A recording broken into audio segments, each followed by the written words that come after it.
À l'occasion des 75 ans d'existence du journal Spirou, la grande famille Dupuis s'est réunie ce mardi à l'Atomium pour fêter un journal indémodable. D'abord, il a changé au fil des années. C'est pas le même Spirou que dans les 30, 40. Il y a plein d'équipes différentes qui ont repris le journal, et le Spirou aussi d'ailleurs.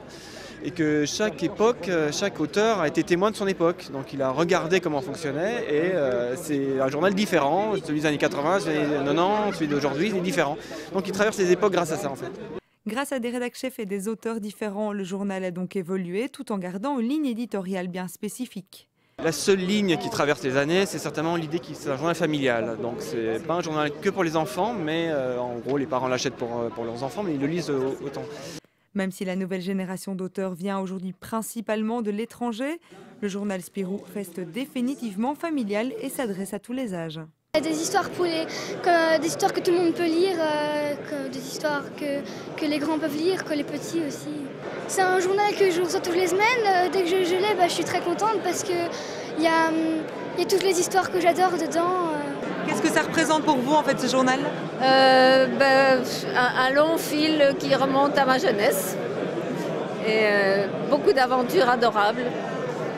Surtout à l'époque où il y avait plus d'esprit, un peu petite fleur, très gai, tous les gags qu'on a connus. Alors moi quand j'étais petit, je passais ma vie dans la boîte aux lettres, la vraie boîte aux lettres, pas virtuelle, et j'attendais le Spirou. En fait, mon disque dur d'enfant a été complètement formaté à Spirou.